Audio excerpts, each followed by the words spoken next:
First of all, I think your analysis was very straight line. History doesn't run in a straight line.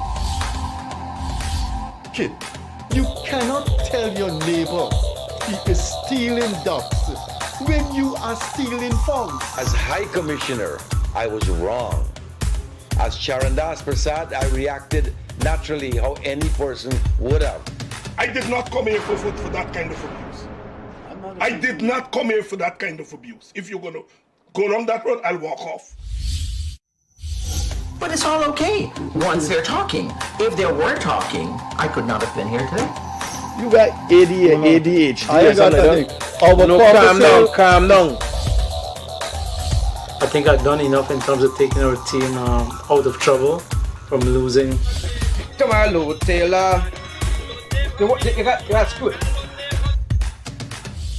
I'm reading the script now, and the first person that comes to my mind to play a detective, Yes, but the an Guyanese critic. erratic Mikhail detective, is Mikhail Rodriguez. Why an African slapping Indian? Why a man and slap a woman? Look, how you deal with that? You deal with that.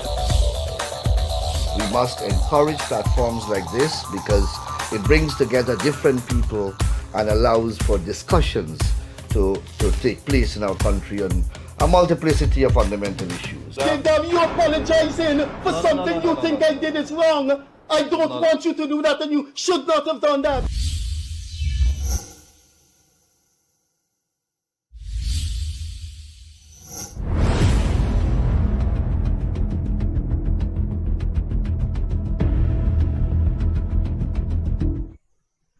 Hi, hello to you, our viewers. This is the Freddie Kissoon Show, and I'm the co-host Akash Persaud. Freddie has put me into the hot seat today. Today's topic is something that I think every Guyanese has an issue with. The issue of solid waste and its disposal. All around the city and all across this country, waste management seems to be a problem. I don't think that the issue is one that is only on the government or on the municipalities. I believe that the citizen has responsibility. Today, to discuss these issues and what are some of the areas that we can look at in order for us to bring this issue to the table and discuss ways in which we can fix them, is Mr. Walter Narine. Walter Narine is the Director of Waste Management here in Guyana. Walter, welcome to the show. Mr. Kissoon, as you would welcome me, I'm welcoming you here to the show tonight. Walter. Thank you very much for me. Walter, thanks again for being here. Look, my first question will be to you, as I said, will be on the responsibility. Now, whose responsibility is it when it comes to waste management? Is it the government's responsibility? Is it the municipalities, and in the case of Georgetown, the main city council of Georgetown? Is it the populace, or is it collectively all of these people? But also, let's say, what are the individual responsibilities of this, of these, the government, the municipality, and the citizenry? Okay, thank you. It's a very good question, and I will say simply it's a collective effort, right? The municipality of Georgetown covers from Commons Lodge on the East Coast to Agricola, right? Waste management in that locale there is primarily the focus of the Mayor City Council of Georgetown. They have the overreaching responsibility to ensure that waste is collected, transported in a safe, environment-friendly way to this landfill, so the municipality. In the outreaching areas, it's responsible of the various NDCs, but the government overall will monitor these activities, right? Primarily, but because the municipality of Georgetown, we collect rates and tax from the property owners in the city, we have an obligation and a responsibility to collect their waste and transport it to landfill. So it is a responsibility of the various localities, municipalities, and the NDCs in the various areas of the country. All right, Mr. Kissoon. Walter, you know, one of the things I have held close to my chest since I was growing up when I entered university and I passed it on to my daughter is that you have to be careful how you are affected by what people say. If 10% in Argentina say, oh, I looked at that picture of him fielding, and he's a poor fielder, and you may have 10 people in Ecuador that says, yeah, I think that guy did well on the field. You can't let what people say affect you, because somebody that don't like your necktie, another person will say, I like that necktie. So in the end, you have to believe in who you are and what you want to achieve. And so I don't care what people say with the words that I'm going to say now. In my long years of knowing you, I think you're one of the better managers at the Georgetown City Council. And I think the Georgetown municipality and the Georgetown citizenry is better served once we have people like you there. I did not know who you were when I was living in Hatfield Street, and I called your office, and that's how I got to know you. Immediately, we got some remedial work in that area, and I've called you several times. I remember in 2019, I don't know what I wrote about the no confidence motion, but this guy was close to the government, and he came, cleaned the whole area, and left my bin alone. And I called you, and hours after it was. So I don't care what people say. I think you're one of the better persons in the Georgetown City Council. Now, Walter, I am much older than you, and I quoted my girlfriend. We were both from Waterville. We jump in a yellow bus in Dublin Street, and it takes you to the Starbuck Market. I came from South Georgetown, which is not the well-to-do part of Guyana. And South Georgetown was clean, and Georgetown was clean. This Georgetown that I'm living in, Walter, is a different world from the Georgetown I grew up in Dublin Street. It's two different worlds. You can account for that. Now it's garbage world. Yeah. What happened between the time I got married in '79 and now? That's a very good question. So, what would have happened? Georgetown in that time, it was only 5 kilometers. Sorry, Georgetown you speak of was from Fitzgibbon Road to Lemmer River, from Carfax Avenue, to Independence Boulevard. That was Georgetown. 5 kilometers only. And the municipality was managing the waste then. Right? It was easy to manage because it was around about 20,000, at least my records is correct. It's around about 20,000 persons, households were living there. In the late 1970s, the then president, Burnham, would have increased the boundaries of Georgetown. So you moved from Fitzgibbon Road and you went to Commons Lodge. Wow. You move from Independence Boulevard and you go to Agricola. So it's no longer 5 kilometers, it's 15 kilometers now you're dealing with. Three right? times the amount. And the council did not react. Right? It was perceived that with the expansion, you will have more persons paying rates and tax. So you'll have more money at your disposal, and you'll be able to increase your fleet. Sadly, this was never materialized. The council never reacted towards this increase in boundary. We collected money, but we haven't reacted. In that, all the equipment that we would have had in those period of time were donations. From Germany, from US, from Canada, were donated vehicles. When they went down due to lack of maintenance and stuff like that, we did not refleet. We did not purchase new equipment to continue the work. So as you've seen now, and now Georgetown is about just over 200 and X amount of persons living in Georgetown, right? Not forgetting the amount of persons traversing Georgetown daily for work, for business. Yeah, they live outside. Right? So with that, and then also the influx of the expatriates, the Venezuelans, the Brazilians here, that compounded the problem that we have, right? So if this was Georgetown between here, Georgetown is now Still there. Wow. Right? And we haven't reacted. Well, no, man. We haven't. I didn't know it was Burnham who extended the yes, city. Yes, it was. It was the late Burnham who would have extended the boundaries of Georgetown. Because remember, at those times, you had village council. You had various village council in the different wards of Georgetown. But then you put all together and you hand it over to the city. Well, I'll tell you this, Walter, thanks for that explanation, because it makes sense. Georgetown I grew up in was clean. Very clean. Very clean. From the reading that I've done and the pictures I've seen, it was very clean. The drains are, the most part of Georgetown, the drains are concrete now. And I have pictures of children running in the drains, playing in drains. Yeah, I played in the drain. Without water, right? It was very clean. Yeah, I played in the drain. And that is why it was given the name the Garden City at that time. Two things from that. What name would you give it now, Akash? No, Garbage City. Oh, so is it still the G? Yeah, GG. it's Garbage Georgetown City. Garbage. GG Georgetown Garden. As a matter of fact, Fred, you would not know this, and Mr. Narine, but I'm actually putting together a proposal to do a show called Garden City or Garbage City, because we have to take, the citizens of this country, throughout this country, has to take responsibility on the way this country is being kept. Let me tell you this before I go to the next question.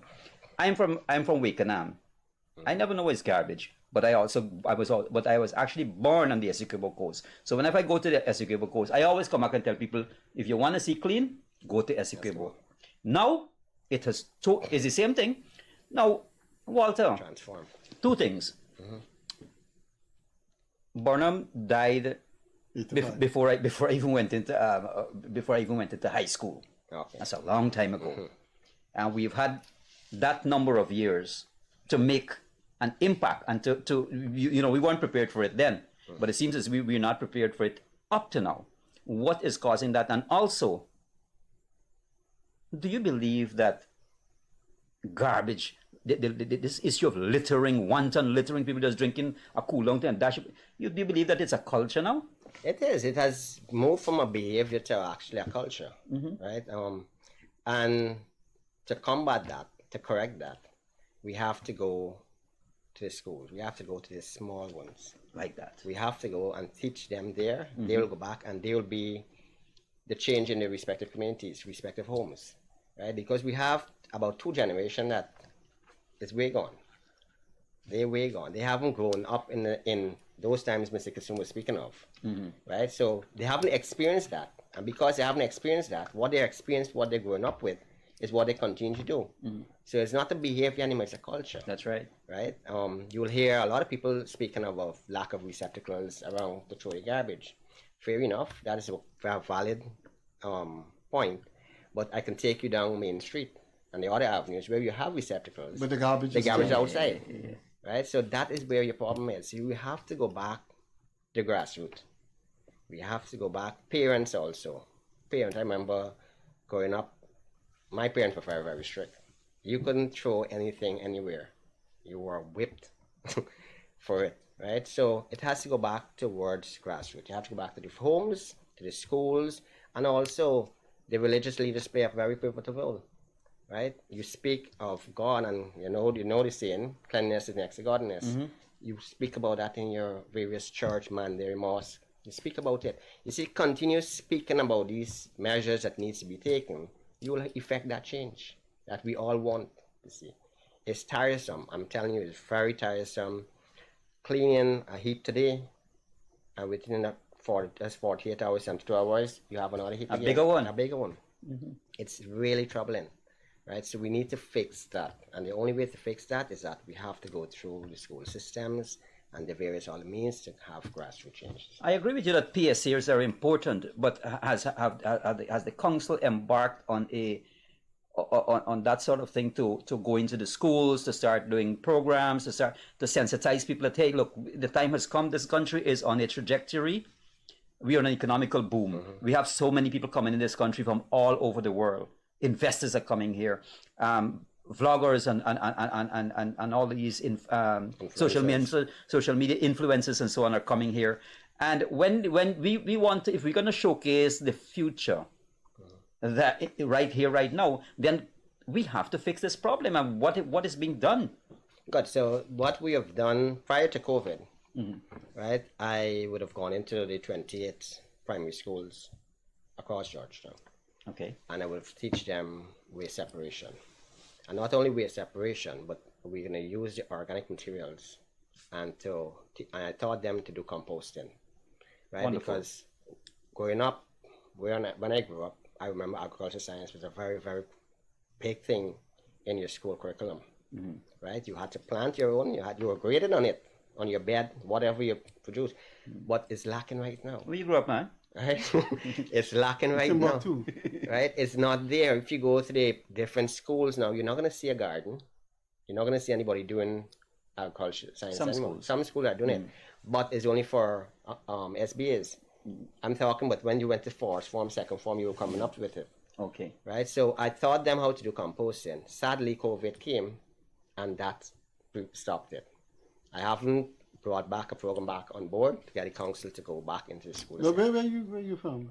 I'm from Kitty. Oh, you're from I was born and Kitty. grew in Kitty. Oh, okay. So you familiar with the time when Kitty was clean? Kitty was always I clean. started When I living was in at Kitty.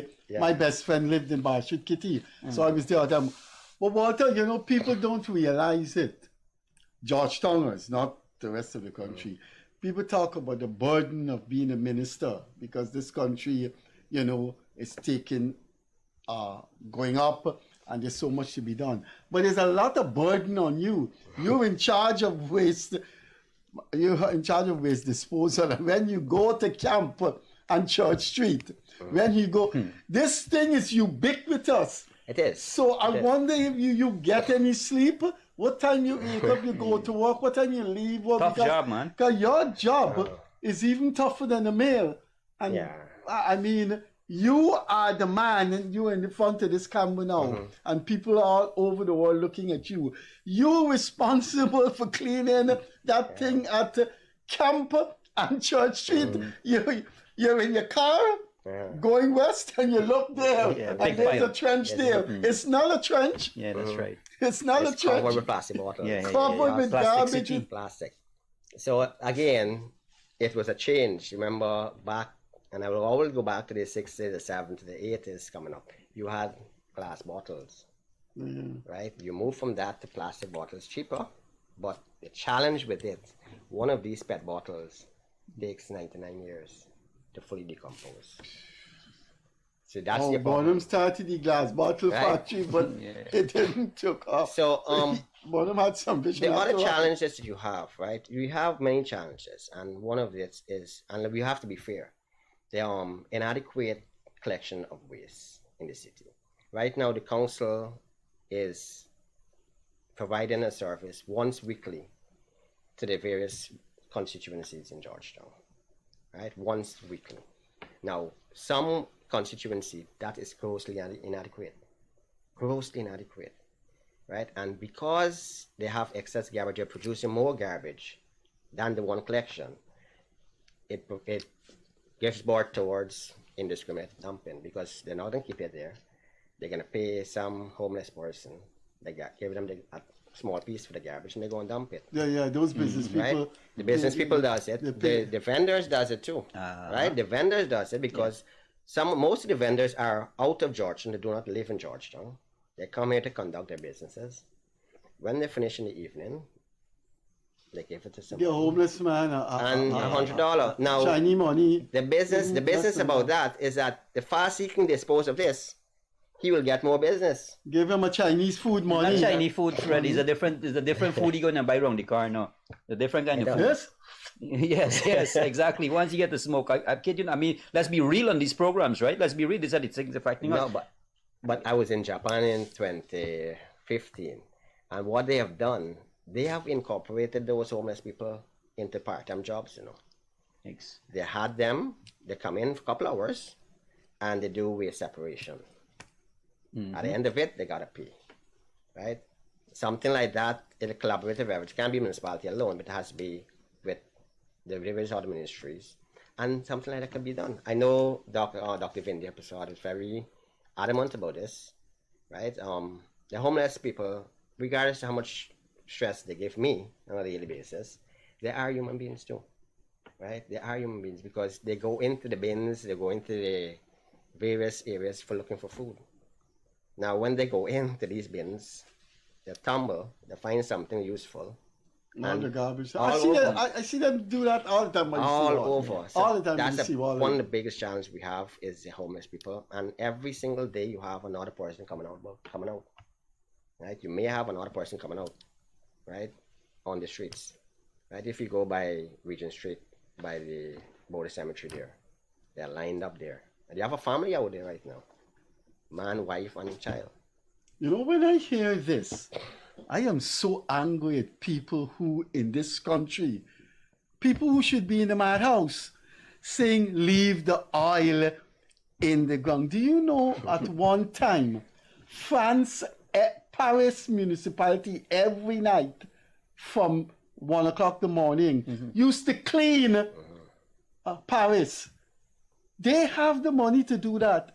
This gentleman in charge of waste disposal just saying how inadequate it is. And people saying the money we're getting from oil, leave it in the ground, it's bad for climate. You know, when you see those mad people around Georgetown, the madder people are those people. We need, City Council bought 2 compactors. City Council need about 10, 12 of those. Compactors. The compactors are very useful, especially for the markets. 2, we need Right? about You 15. put the compactors there, right? The other thing is the financial constraints, right? Do you know that it's costing the municipality of Georgetown around $24 million a month to pay the 4 garbage contractors to remove waste in the city? That's $288 million a year, right? I think it is my opinion, and I've shared this with council many times. Contractors are good, but they're good as much as they will be paid, right? The money that we are paying them is also not what you would say market value, right? It's underpaid that we're paying them, but still, because of our finance constraint, we're collecting rates and tax from the residents. A bulk of that money is rates and tax that the council collects in its coffers, but a big chunk of it goes towards paying off this $288 million a year, right?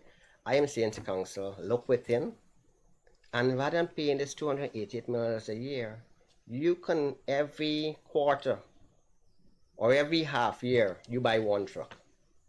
You buy another truck, you buy a compact. By 5 years, you have about... You will have it, and stop depending on the contractors. Basically, what you're doing is enriching the contractors, right? What the council is doing, in the limited resource, you're enriching the contractors. You can buy and refleet, and you can do the work yourself, right? If garbage is not collected in University Garden, you're not going to call the contractor. You're calling the council, or you're calling me, right? If you're living in Wortmanville, your garbage is not collected for 2 weeks, you're not going to call the contractor. You might not even know the contractor. You're going to call the council. Council name is out there. And it's time council see it and see solid waste and take solid waste very seriously and start investing on the requisite resources to do the work.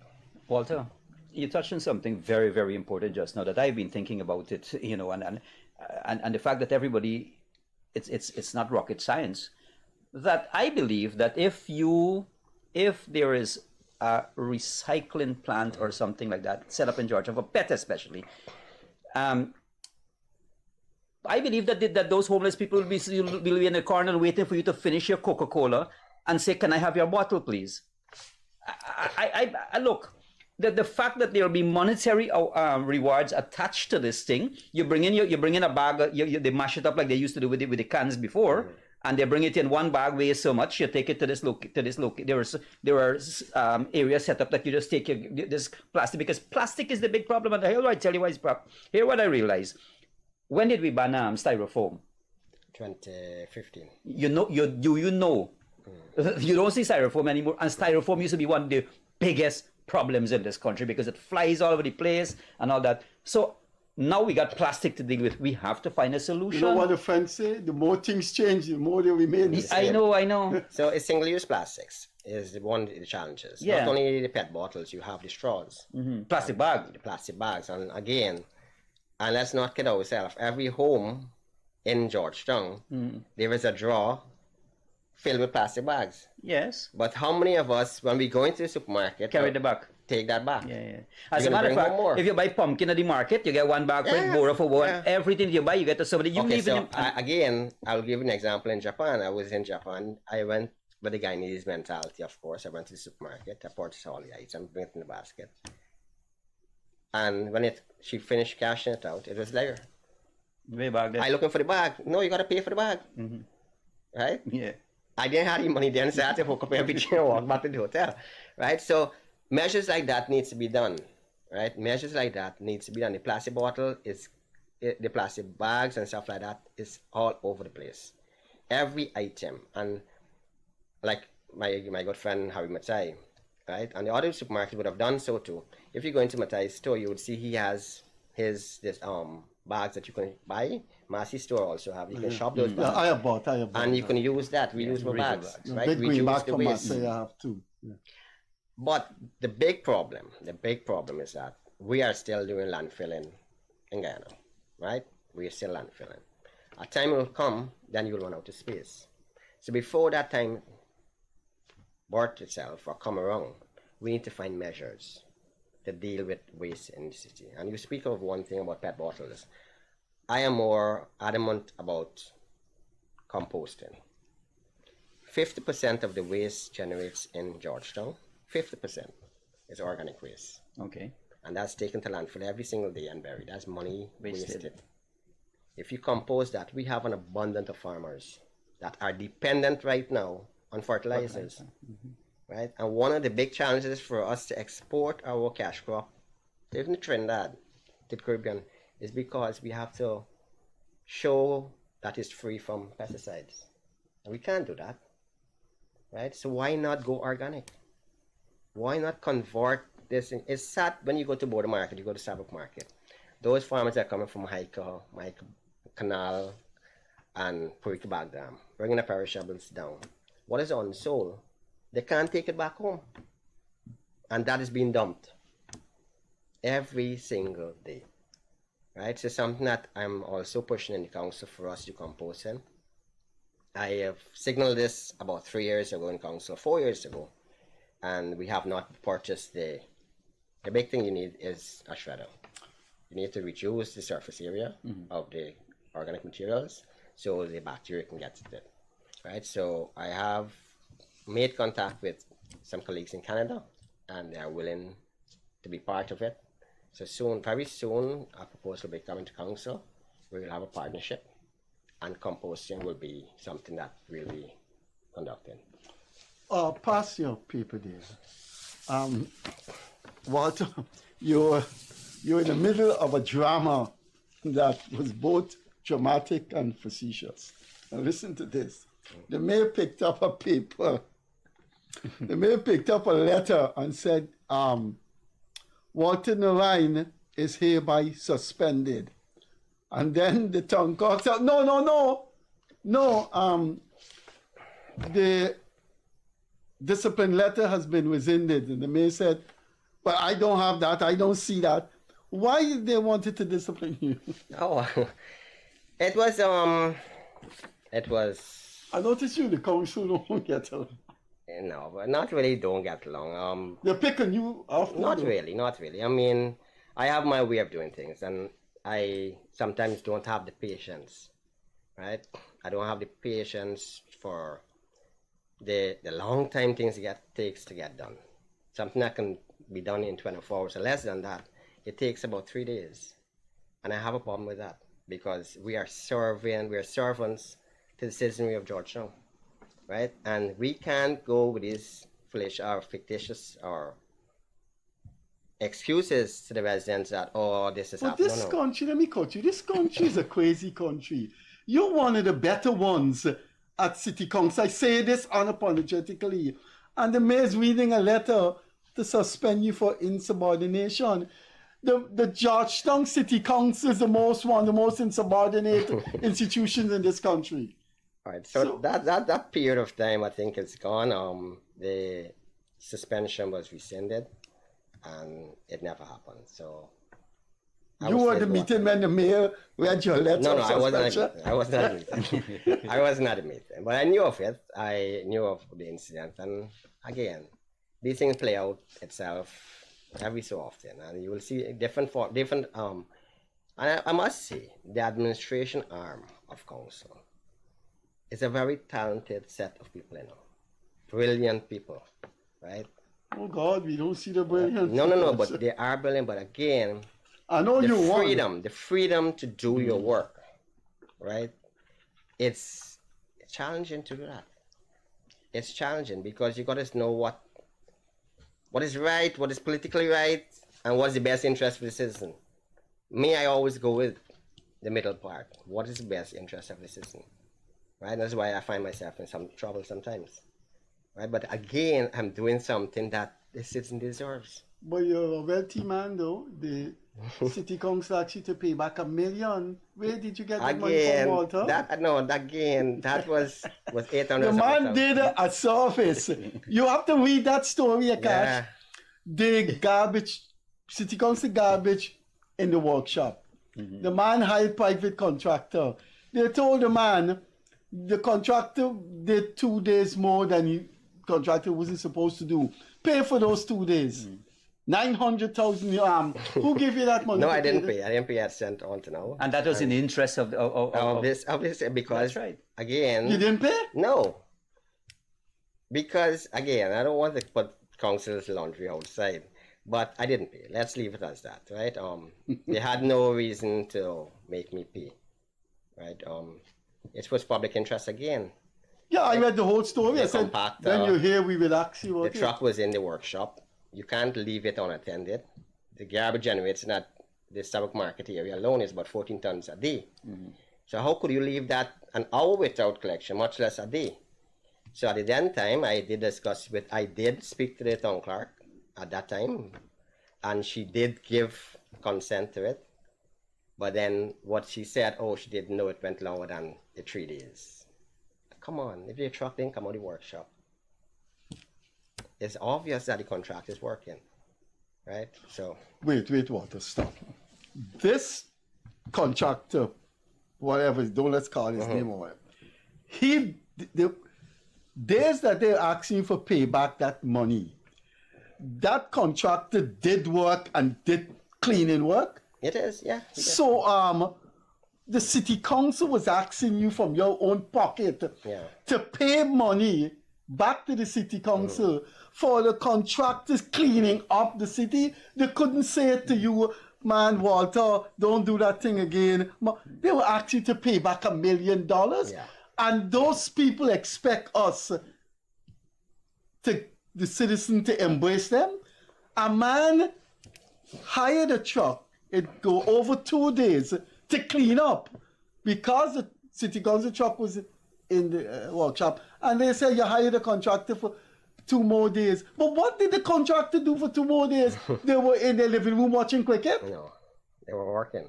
They did work. And you had to... No, I didn't pay back. And you should have taken them to court. No, I prefer doing things. That is absurd. Behind the scene, not taking counsel to court. I know my rights, and I know what I've done was for the interest of the citizen, and they had sufficient evidence for that. But to ask a public servant to pay back from his pocket, that has to be one of the most absurd episodes in the history of the city council. When I read this thing and when we invited you, I said, I have to bring that up. Akash, you realize how unprecedented that is? It's equivalent to the supervising the garden, employing a man for 5 days. And the work wasn't done. That's right. And he paid the man for 2 days extra to clean up the garden. And they said you employed the man for 2 days extra. Pay them up, pay back the money. The problem with that also, and look at the other side, the flip side of the coin too, is that had that situation been left unattended, then it would have fallen back. Walter, but why you didn't tell the man for work another 2 days more? If you don't, but I don't want you to get into city council. No. Because you're an employee city council. Yeah. Did they ask Royston King to pay back for that nonsense he did at Vicinjon Road on the government property between Church and North Road by GWI, in which he built some village there with It's supposed to be a presidential village. And look at the thing now. You can't see what's coming in next side. That is dozens and dozens of million. Yeah. That was lost. Did they ask? I don't want you to get. Yeah. No, they should ask what's his name, Royston King? They should ask him to he got dismissed, right? I hear the Yeah, name a but long he took time. counsel to court and he won. And he won? Yeah, he did. So he's not this he's No, not you know, no, he no would have longer. reached retirement age and so. no. Walter, look. You mentioned it, that vendors are coming from all over to come and vend in Georgetown. And you mentioned also 14 tons you said coming out of Stabrook Market alone. Approximately, yeah. Right? Do you know that maybe another 14 tons of waste going into the Demerara River? Because I've witnessed it firsthand. Maybe I'm exaggerating by saying 14 tons, right? Exaggerating. Right, but I'm telling you, the amount of garbage I see being dumped into the Demerara River, you know why I'm telling? Because I go back there at the fish pond and the wharf that has broken down. Yeah, and if you see everybody come with a basket, and whatever is in the basket, plastic bag, plastic bottle, kawara, cashew, everything, boom in the river. How do we fix that problem? All right. So again, the compactors you spoke of, right? You need to have the amount of garbage generating at not only Stabrook Market, Border Market, or Boyce Market. The mechanism we have there is grossly inadequate. You need to step up. And again, as I said before, you need to change with the environment. It's no longer the 70s, right? We have more people, right? They're generating much more waste. We have moved from going to Guyanese stores and buying a shirt to buying online.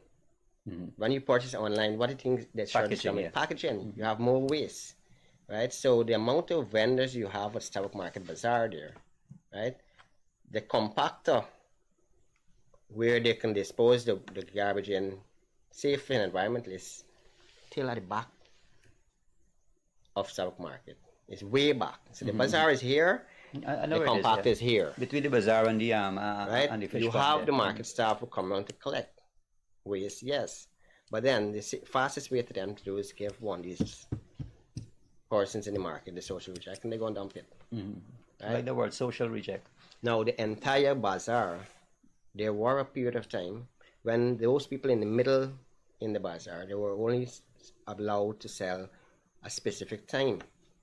Not the whole day as it was going on now.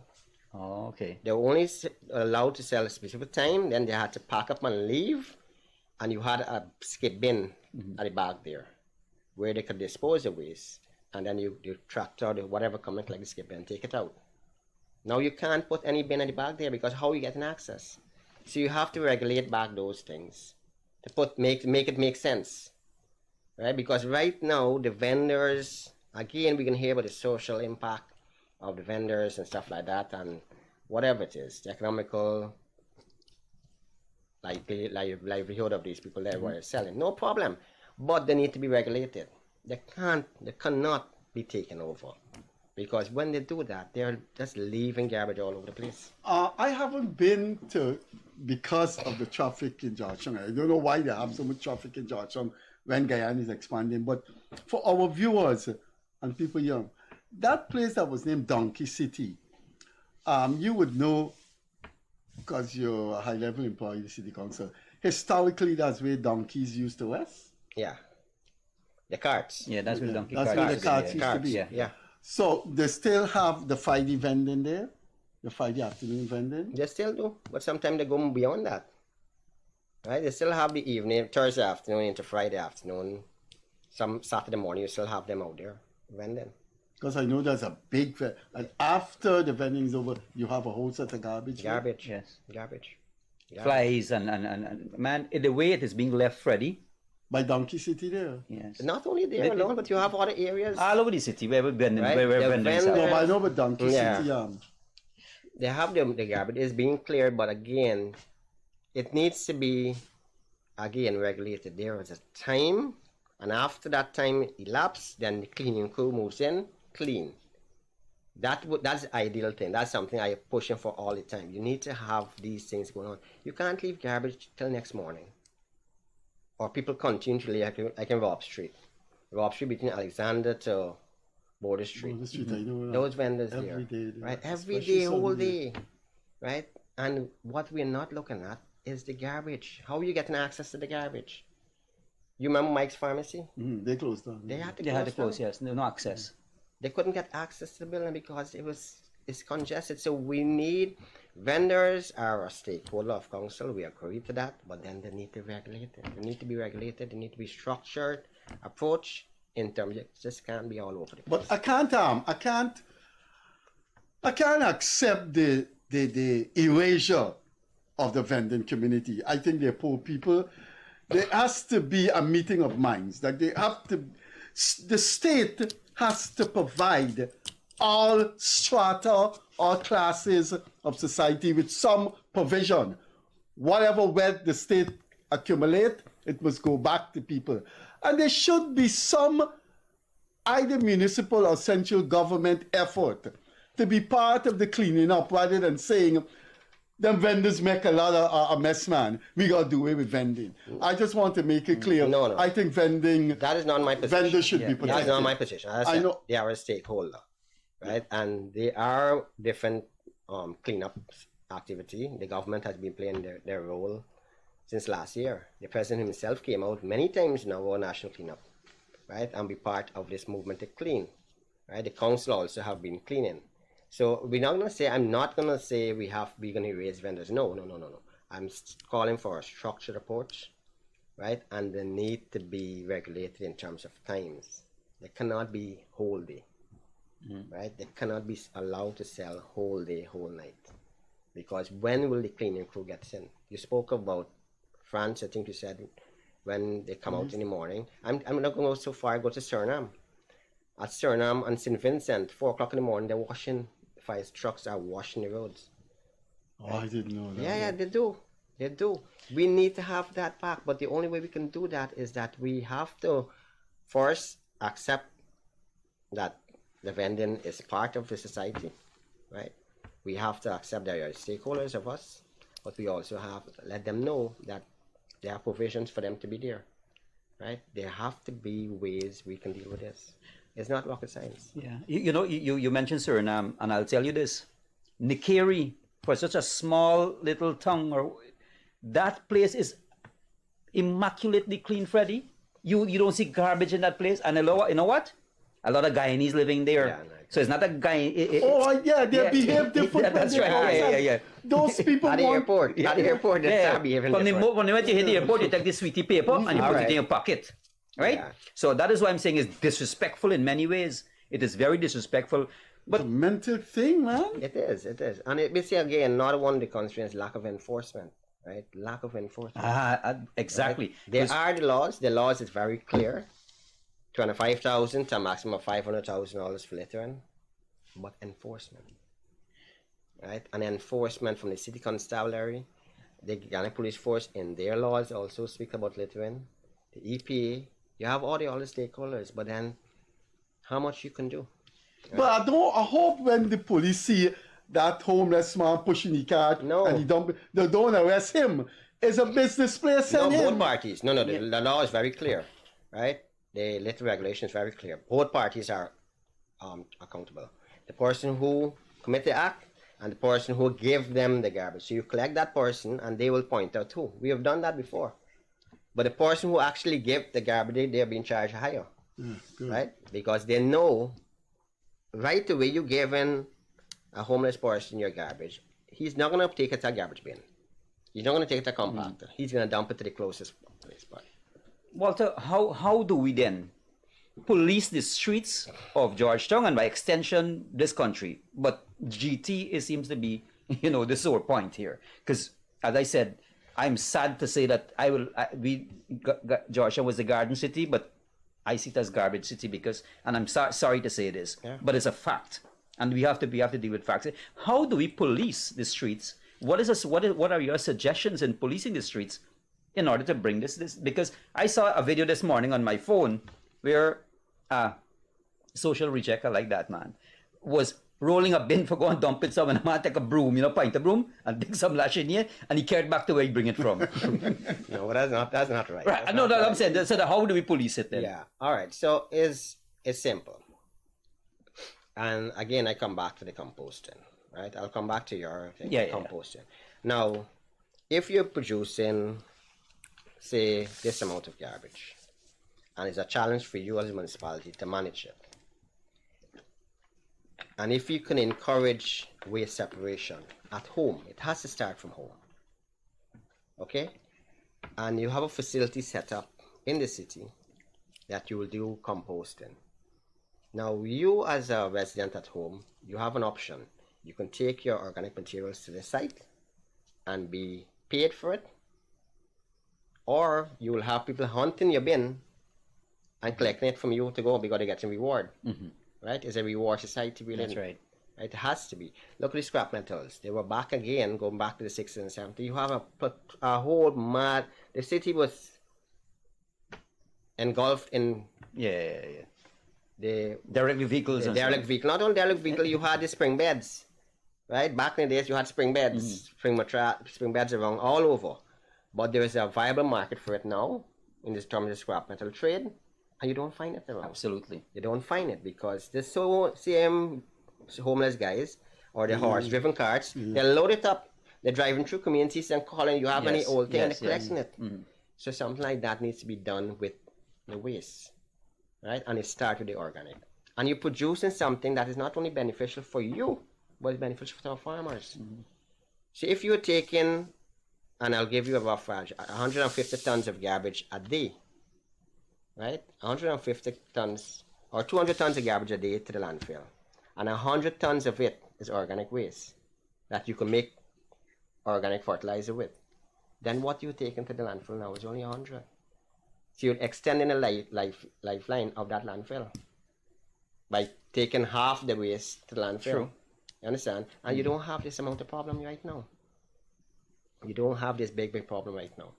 Right? Then the council can save money because this $24 million we are paying every month, right? We don't have to pay $24 million now because some of the areas now, rather than having one collections per week, they might have it once per fortnight because they don't have the organic waste. Now, what's the biggest challenge? I would ask both of you gentlemen.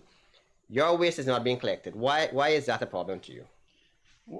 I know where you're going with this because when you walk in the road and the garbage truck pass with a scent there, that garbage juice is dripping out on your road. So it's organic waste that causing that. That is your problem. Yeah. Your waste start giving out odor. Right? Yeah. You will see food worms. It's a problem. Now, do you know if you don't put that in your garbage, it wouldn't be there. It wouldn't be there. Absolutely. And you would only have plastic bottle, paper, and stuff inside. Right? So if that organic, the food, the rice you have left back, the chicken bones and stuff like that, you take that out of your waste stream, then you don't have an anxiety for your garbage to be collected. Walter, do you know that people throw dead animals in the garbage I bin? I agree. But, but you would know, you would know. But there's another way, another thing, and again, our public awareness campaign needs to step up drastically. Because there's another area, I was taught this at one of the schools I went. My mommy don't throw the organic in the bin. I said, what she does? You know what she does? She freezes it.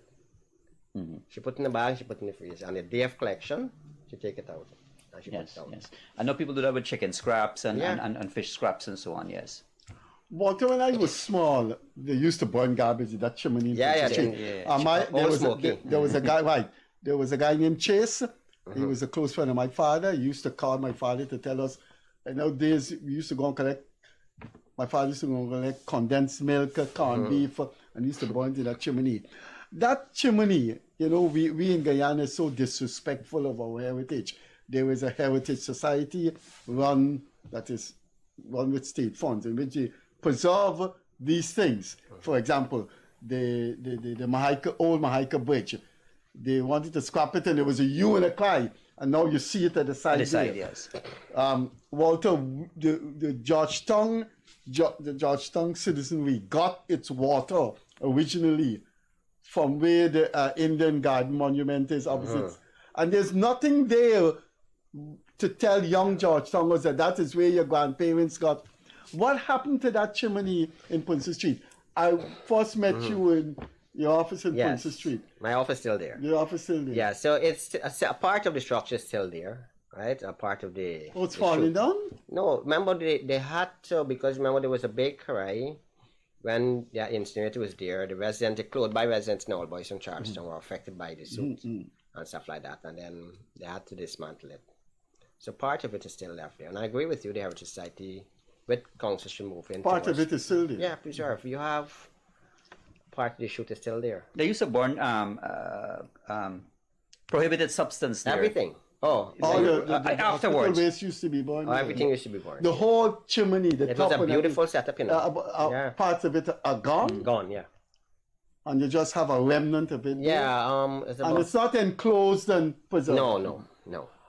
But on a lighter note, since time is going, your office is next to the cemetery. This is a very superstitious country. Yeah. You ever see anything coming up? Ever see any zombie? You never see anything. No. Never I see don't believe anybody in I don't white believe. sheet in the night. I don't believe in those stuff. Really, I don't believe. I'm just joking. Yeah, I I don't know. believe in it either. But Yeah. this is a very superstitious country. It is. They demolished the Hague building at Hagedale. That, Yeah, you know. that So nobody never knock on your door. When you look, and like there's nobody there. No. it might be somebody who Absolutely not. affected by garbage. Garbage. But the problem with burning these days, Freddie, is that we have these cans of these cans, Aerosol cans. yeah, aerosol cans and so on, and those things are environmentally, when you put them up in burn them like that, they can cause there are massive explosions accompanied with burning those things. Walter, the culture has to change. Yeah. It, by all means, as you said, I'm happy to hear that you started this in the school system. You said you visited 28 primary schools in Across Georgia. yeah. That campaign, I think, has to continue. It does. And it has to be even bigger and better. And because, look, there is no replacement for PSA's education, educating people. Because if you're going to go and clean every day and you're going to clean every day and they see you picking up and nobody's saying anything to them. Now, do you believe that we're a society, though, that will take on the responsibility once trained in this because you did this? I do. You don't give up on changing people's mindset at all, period. Right? I do. There are a lot of citizens who are doing the right thing, and there are a fraction of people who are doing the wrong thing, right? And I think it's a collective effort that has to be rolled out, total campaign in terms of PSC, as you spoke of, and the mindset has to be changed, right? And sadly, if you go on the seawalls, right? If you go on the seawalls, the First Lady would have done a wonderful job in transforming that slope. It's a challenge every day, That doesn't come under you guys anymore. That comes under the Sea Defense, public works, right? But it's sad that you go there for relaxation. Oh, I go there. I can tell you what. He's there 2 or 3 times a day. A mess, right? And if you move the measure now to, okay, fine, you put a toll gate and ask them to pay a small fee to go in that area, that clean space area. Big story. It's a big cry. They wouldn't want to do that, right? But they would leave the mess and they will go home proudly. Right, so you have to change your mindset. You have bins out there, I know, and just dump it over the walls. So we have to change, and I believe that people's minds are susceptible to change, and it can happen. But we have to be forceful with it. Tell me something, Walter. Well, I know the mayor doesn't have executive authority over you, the city council, but you come under the town clerk. Yeah, all the officers reports directly to the chief administrative officer, which is the town clerk. And the town clerk is also the clerk of the council that carry out decision of council. And the authority to discipline staff comes on to the local government commission. So the mayor cannot fire you. The mayor could recommend to the council to fire any officer. And it has to be a vote. But it have to have substantive evidence on infractions that you have committed, and the council would make a vote. But then when it goes to the local commission, they also have an impartial role to give you a hearing and to do that. So yeah, the local commission is the authority. Okay, so you're insulated from political vendetta or anything Yeah. What I mean is that what I mean is the mayor or the deputy mayor can't say, look, this guy did something that was wrong. I am recommending his dismissal. They can do that. The mayor can do that, but And they can get the council to vote, but it has to go to LGC, and the LGC has said is the authority that can be taken to court, right, by any officer or any staff. So the LGC will conduct the investigation based on the evidence provided by the council. They will conduct their parallel investigation, and they will afford you a hearing. And based on that, sometimes they overturn the decision of the council, recommendation from council. okay. Right? Well, and you don't have to answer this because you say you don't want to go in certain roads. He doesn't want to hang out. Yeah, the laundry of the dirty laundry, because That's being hung every day for yeah, the that's public right. to Yeah, see. and Well, you have enough evidence. So and in I a don't city, have to in a go. city with in the condition we're in, I would say dirty. But here's the thing: many of the opinion that the political wranglings within the council No, you itself. can't ask him to go there. No, is at the You can't ask him detriment. to Is go at the there. detriment of where You we can't are answer, today. don't answer that question, Walter. Don't answer that No, question. that's I don't have to answer, but I'm just telling you, that Yeah, you could say what you want to say. I was on you. You have to protect it. I know. That's why you don't have to answer this. But look, and what I'm saying is that What look, is we the better? have to come What is together. one of the better officers of that city council? Don't get him into trouble. And I'll tell you please. this: Walter mentioned the administrative people. The current town clerk is a brilliant mind. I know her personally, and she's a wonderful person. Perhaps we'll invite her to come on the show one day too. She has had her share of wranglings too. But look, professionalism dictates that people come together as one when you enter an office, and you work together for the betterment of whatever you being paid to do or you being placed there to do. I'm sure you share this same opinion. I do that. And again, for a public officer in any office, your responsibility is to the constituents, is to the people, right? And you have to ensure, if you're providing a service, you have to ensure you step up your game. And what works well for me is communication. If I know today the truck is not going to come there, I like to communicate with the people, keep them informed. Because the worst thing you can do is that I don't know when the contractor can come, you got to say, wait. No, you don't do that to people, right? They're elderly people, they're young people, they're people probably looking up to you, and you can't disrespect them, right? Absolutely. So you have to communicate with them, keep communicating. So that's why my job, although is ensuring for my staff to ensure the place is clean, I ensure I communicate with the contractors every day. What's going on here? What's going on? If the time they have a breakdown and have things, I immediately have to relay that to the constituency to let them know, right? My phone will be going off all the time, right? If the garbage truck didn't come today, right? So something that we have to, and you see, technological advances is something that we haven't touched on in this council, right? In this country. I will always speak about Japan because I was so fascinated. Do you know that in Japan, when you put out your bin, from the time they collect your garbage to the landfill, you could track that on your smartphone? Wow. Right? Because it's confidential information you may have, and they will give you a feedback that your garbage was disposed of in the landfill because they have incinerators there. Wow. Right?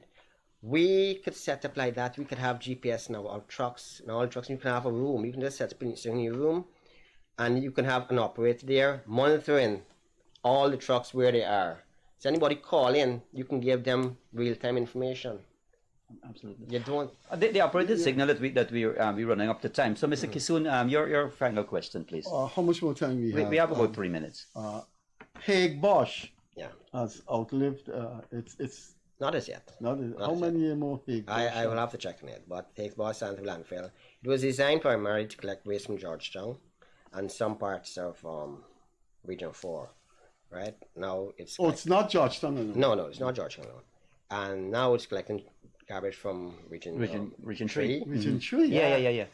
So there's a mountain out there. Literally. That's what I'm saying. We need to act now, rather than later towards separation of waste. We have to. And the thing, I know government, I've read His Excellency would have been in the press saying they're moving towards waste energy, which is excellent. So if it's not composting, waste energy is beautiful because all the waste will be converted towards energy, right? So I think that's on the front burner of the present government, and it's something that I will endorse. I don't want to get you into any problems at all. You're a nice man, and you're one of the better ones in the city council. But I want to say for our viewers, people like you, your work can be more productive, your work can be more successful, and you could become an overnight phenomenon. If we pay our rates and taxes 50%, I cannot understand if you drive through a red light. If you park on a no parking thing, you get charged. If you steal from our office, you get charged. Because there's a law. There's a law saying you have to pay your rates and tax. And 50% of the buildings that have gone up the past 10 years do not pay rates and tax. Akash, I don't want him to answer that. Over to you. Look, Mr. Narine, look, it was really nice having you here. We're up on time. But what would you like to say to the viewers, and especially the people in the city who might be watching this program? And what advice would you like to give in closing? I'd just like to let them know that you need to be responsible for your garbage that you have. We understand that a day or two may pass, but you have to understand the dynamics, right? And something I haven't touched on. Because of this boom, economic boom in the country, the heavy-duty drivers are going towards greener pastures, right? So you have a lot of, and it's affecting the solid waste contractors, right? They turn up one day, the driver is not at work. Sand truck. Right? They go on to sand truck, which is quicker dollar, faster dollar. And that is another reason that's affecting delivery of the service. The porters, we have some of these young folks don't want to work. They just don't want to work. So you'll have some of the contractors hiring the Venezuelans and so on the trucks. Right? So that is a big challenge that you have to deal with right there. So I'm just asking you for patience. We are going to get to your area, but I'm asking you to be a responsible citizen and stop littering. Do not give horse-driven carts your garbage because they're not allowed to go into landfill. So if you're going to give a horse-driven cart your tree trimmings and stuff like that they're going to dispose of, he can't go into landfill. He's going to dump it somewhere, and you may be called before the court. Right? So please don't do that. You have excess garbage, please give us a call. We'll make some arrangements for you. Well, it seems as if we have issues, and there are some solutions that you're suggesting. We'll have you back on this program in another few months to see if we've moved forward in any way. You work hard, Walter. I hope you've had a recent salary increase. You didn't? No. Well, we were propagating here. No, okay. Yeah. You're entitled to duty-free card? No. We'll propagate for that. You too. see how? Yeah. You see how the people of this country need incentive? But if you get a man work 2 extra days, you got to pay back almost $1 million. Look. Maybe Walter, you don't want to tell us the truth. Walter, I think you paid by the million. No, I didn't. To save your job. I didn't. Thanks so much for being here with us today. Mr. Kissoon, we're going to solve these problems.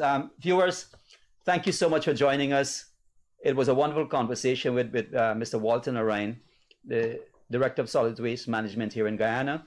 And we hope that tonight's discussion will start a revolution in the way the citizens of this country dispose of their garbage, and we can see, especially Georgetown, returning to the garden city and not what I personally say, the garbage city.